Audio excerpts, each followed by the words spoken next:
Hello and welcome. So, today we are talking about retreats. And this is for those of you who have perhaps never experienced a retreat before, are curious what this whole world of retreats is all about, or if you've been on retreat before and you're looking to kind of expand your possibilities of what retreats are out there, or you're thinking about becoming a facilitator, then this episode will perhaps inspire you and get those juices flowing as well, because it's one of my most favorite things to do. I have been facilitating retreats for I think over 5 years now, which sounds crazy to say because it feels like I've blinked. But yeah, they are the most wonderful, fabulous things to facilitate and also attend as well. And I think sometimes we have that gorgeous image in our head that it's like a teenage sleepover, but for adults.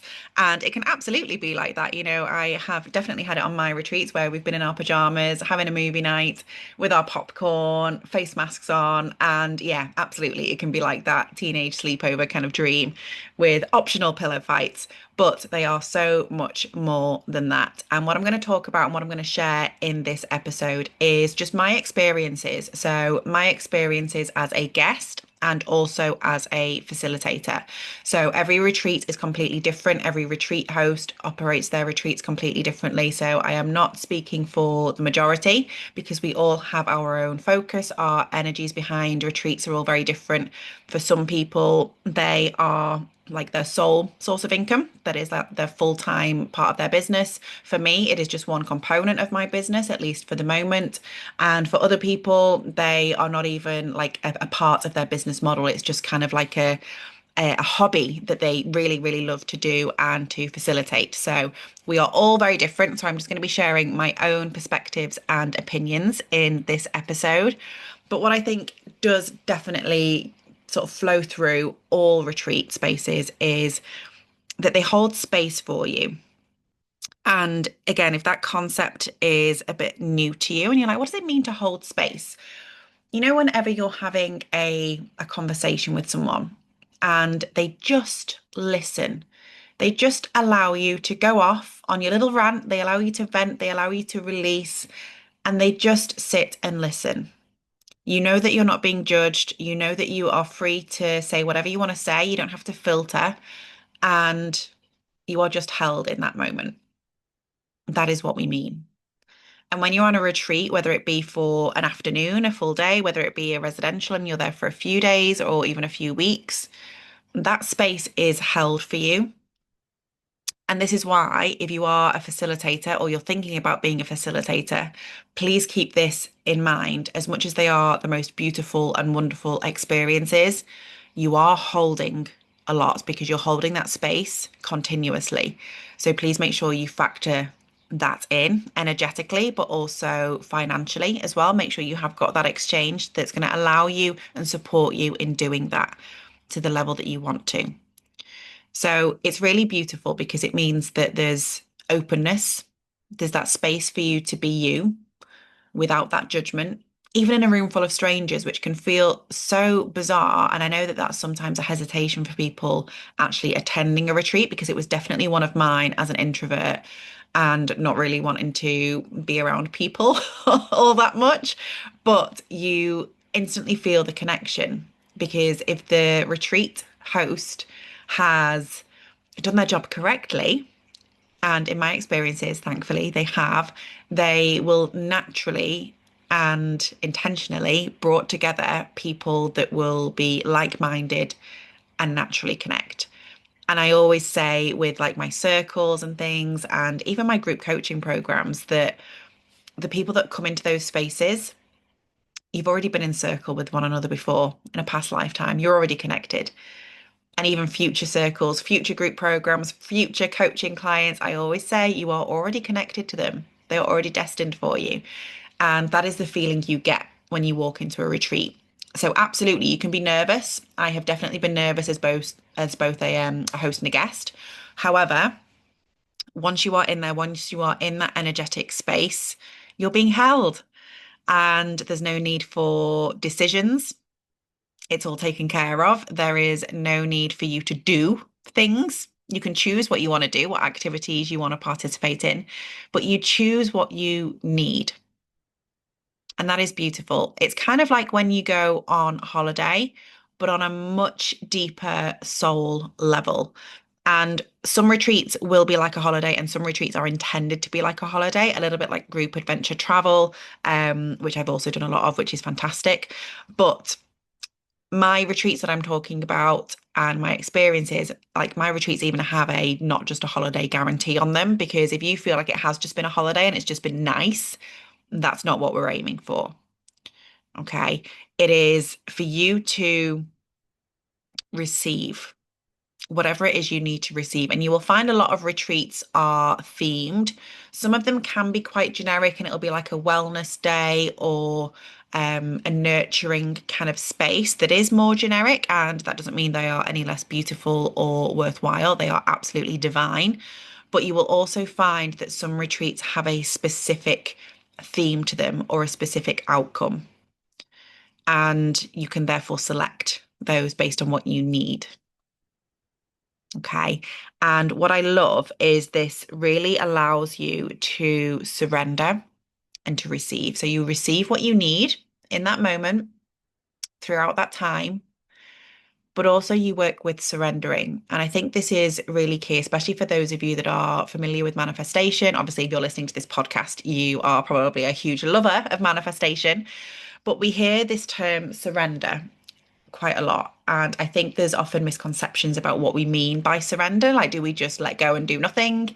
Like, what is it? And there are so many different facets to surrendering, but I think on retreat, it means that you let go, you surrender the doing, you surrender having to be switched on all the time.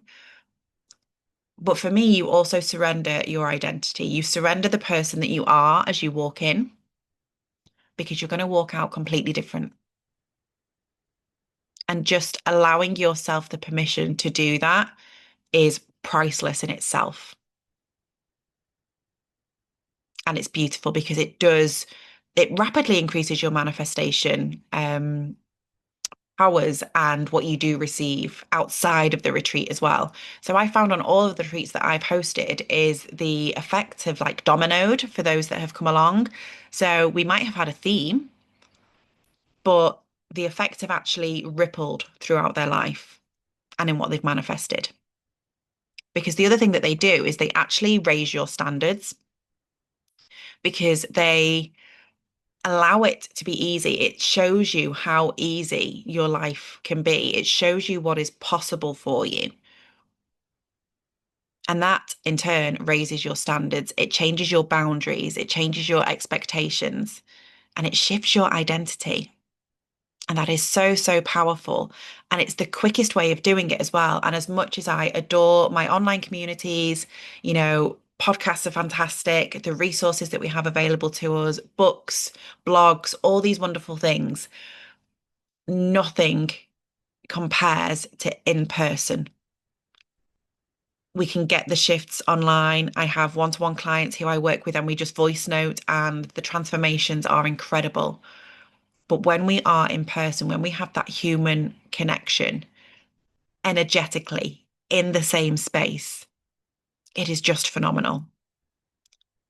Whether you go to a retreat or an event, even networking events, they hit differently when you choose the right ones for you. And what this also allows is you get different perspectives. And you also see your mentors in a different light. So for me, a lot of the time, those that come on my retreats have been working with me online. They've been working with me one-on-one, or they've been part of my groups. And then we get to connect in person and they come along to a retreat. And you will get different information from me.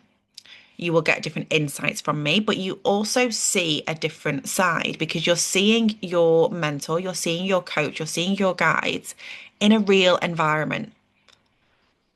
And it's outside of whatever your normal agenda is when you have a normal coaching session or when you have a structured class with them or you're having a structured webinar with them. You're in a natural space. So you get entirely different guidance, you get entirely different perspectives from them. And you get to see that we're human and you are sat shoulder to shoulder with us. There's no hierarchy, there's no one on a pedestal. We are sat in circle together, and that elevates you in itself. We can also, in this space, really normalize conversations because outside of whatever your retreat schedule is, outside of whatever you have got on your agenda, whatever workshops you've got, whatever activities you've got, you're also going to have conversations outside of that while you're making breakfast, while you're having a cup of tea, while you're getting ready for bed. You're going to have these conversations while you're watching telly, while you're curled up with a cup of hot chocolate. It normalizes conversations around everything to do with life, around money, around relationships, around health. And you're getting practical tips, you're getting feedback, you're getting advice from real people who get you. And it also takes you out of what I sometimes refer to as like your industry fishbowl. So if you are in masterminds, for example, or if you are in coaching programs for your business or in your workplace, if you're attending corporate events, they keep you in this fishbowl for people that are within your industry. And what I love about my programs is that often, and the retreats especially, we bring people from different walks of life, from different industries with very different businesses, and it gets you out of that fishbowl. And that brings so much learning, so much growth, and again, those perspectives. So think about who you want to be around. Do you want to be around people in that fishbowl with the same zone of genius and have a peer-led experience? Because they are incredibly powerful as well. I have retreats coming next year that are just for writers, just for people that want to birth their book. And that's going to be so powerful to have everyone together in that same zone of genius. Or do you want to be around expansive and new people, which is what my business retreats are like? So, yes, they are for service providers, but they are a complete mix of people. My retreat that's taking place in 3 weeks, which is around intuition and stepping through a portal into your new identity and rapidly increasing your manifestation and knowing how to make quick and easy decisions in the moment. We have got a medium, we have got healers, we have got other witches, we have got people working in corporate, we have got new mothers. It's such a diverse group of people, and that's beautiful. So think about who you want to be around. Do you want it to be a retreat where you are implementing things and taking action straight away and you've got that accountability? Do you want it to be a retreat where you are gathering information and strategies that you can then try? Would you like it to be a retreat where you enjoy inner healing and you have that space to make decisions and receive your own wisdom and guidance and medicine? Do you want your retreat to be a physical challenge? These are all questions to ask yourself. And once you feel into this, either as a guest or a facilitator, once you feel into what your body needs, what your soul needs, what kind of retreat space you're craving, they will show up for you. What's that saying? Like the teacher appears when the student is ready or something like that. It's the same with retreats. As soon as I set my intention and I decide what my retreats are going to look like, the people show up for them because you will find what you are meant to find. As soon as you have that intention, as soon as you have that clarity, this is what I need. I need a health retreat. My body's calling for a health retreat. I need to develop habits for daily exercise and I need to just cleanse my body. Bam, a retreat will pop up for a juice cleanse and daily boot camps.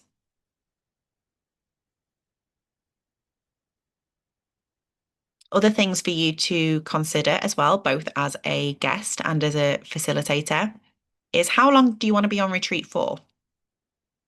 Because there is pros and cons to all durations, I feel, and I have done all durations as well. I think the longest one I have done was 5 nights. I would be totally open to having a 7 night option as well. But do think about the duration because think about how you are, one, as a facilitator, how you are planning that out and making sure that you're leaving space for reflection and integration and downtime. That's really, really important on retreat because the shifts do happen very quickly and the information can be intense and it can be incredibly transformational. We need space for that to integrate. So we've got to keep that in mind as well. And this is what I found with a lot of my day retreats is the work that we were doing was so incredibly powerful that a day didn't feel long enough. And I wanted to make sure I then had follow-ups with those people. So you can absolutely do that as a facilitator. You can have a day retreat and then you can organize a follow-up call. I do that on the majority of my retreats now. Even if it is a residential, we have a one-to-one session within the 2 weeks of coming home. It's like a duty of care for me. It's very important for me that I check the integration and the results are coming through and that my clients are okay because they will have received so much, they will have shifted so much, their energy will be completely new to them after being on retreat with me. I want to check that they are settling into that and if they need anything.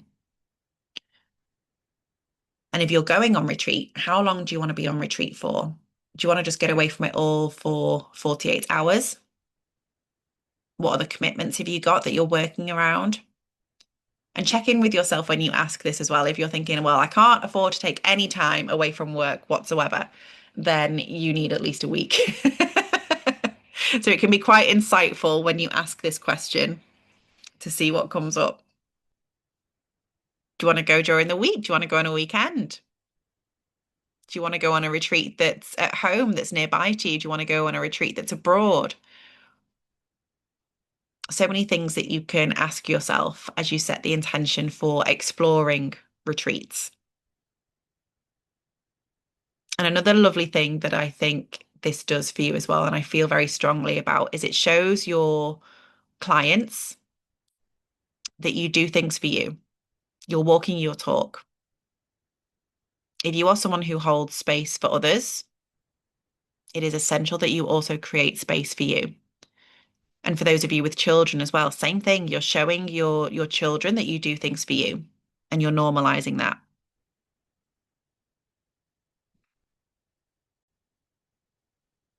Now, this is something that I do feel is absolutely essential. If you are a coach, if you are a healer, if you are an educator, a therapist, if you're holding space for other people, whether it be clients, whether it be your children, whether it be your family, your loved ones, we have to have that space for us. I know personally that I could not do the work that I do if I didn't go on retreats myself, even if it is a half day retreat, even if it's like my weekly Kundalini yoga, whatever it is, we need to have that space for ourselves to work and clear our own energetics and also to learn and to grow, right? Another beautiful thing that you can actually do is you can fund your retreat while you're there. So if you're going on a retreat and you want to recoup the investment for it, first off, remember if you are in business, that a retreat is a business expense. Not to give you tax advice, but if you're going on a retreat and it's linking to your personal growth and development and professional development, it's an expense, right? So just to remind you of that, but also you can fund it with an activity while you are there. So if you are traveling to a different area, can you fund that retreat? Can you recoup the investment into the retreat with a VIP day? Extend your stay, arrive a little bit earlier, and host a VIP day for clients that you have in that area or your own event, a 1 day event before you go on retreat. Especially if you're traveling to a part of the country where you do have clients or potential clients that you could bring together that normally you would be too geographically distant from. Or if you're going to another country, then fantastic, you can do the same. It opens up a whole different audience for you. And obviously, while you're on retreat as well, you're developing relationships for potential collaborations. You might meet your next client on retreat. That's happened to me many times. And because people really get to know you and you're developing genuine relationships and genuine connections, like the retreats I have been on, I am still friends with the vast majority of people that were in those ones. The ones where I'm not, it's because it was actually a bigger retreat. So I didn't connect as much to everybody because of the numbers being a little bit higher. But I know from the retreats that I've hosted that people do stay in touch, and that's gorgeous, and they continue to do things together. But also, it provides that real opportunity for recommendations because people really, really get to know the real you. So we're then happy to recommend you because we know what you're like and we know how fabulous you are. So we'll gladly cross promote you, which is gorgeous.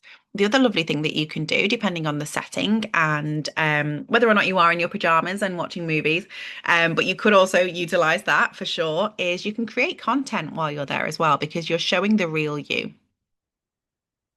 You're out of your typical environment. And because you're in that sacred space, because you're being held, you are being the real, authentic you, not the performative version but the real you. And that creates the most beautiful content because you'll see your energy looks completely different. And on a lot of my retreats, we actually do have a photographer come and join us. If not for the whole retreat, then for just a section of it. But even if there is not a photographer on site, you can record one another, you can take photographs of one another, show who you really are, show these behind the scenes, show how you are nurturing yourself, how you are learning, how you are developing, and that inspires others. It gives them permission to do the same.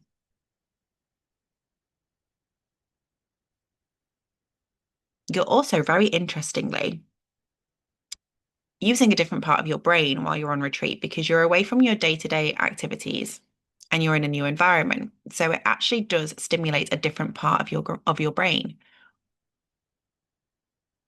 And this really allows you to find insights and inspiration. And I found often for myself on retreats, in fact, one of my main purposes quite often for going on retreats is to gain clarity and just to give myself space.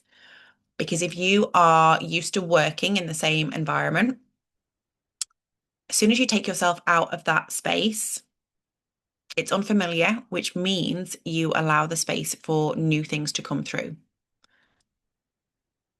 If you're trying to solve problems in your life while you're living in the problem, so for example, if you're going on like a relationship retreat or a retreat because you want to have improvements in your marriage, for example, or with your parenting, while you're in that space, while you're in the family home where those challenges are prevalent, you're going to find it really challenging to find the solution. But as soon as you take yourself out of that space, different part of your brain activates, and energetically, you are able to see the solutions and hear them. It gets you out of your comfort zone. It gets you out of that stagnation swamp, as I call it. So your growth and your identity shift is just inevitable. You get to play with other versions of yourself, connected to different archetypes of your psychology, and you get to become that next best version of you. You start to acclimatize to that version. You normalize it. You raise those standards. You collapse time and you manifest those desires that perhaps have been on your list for a really, really long time.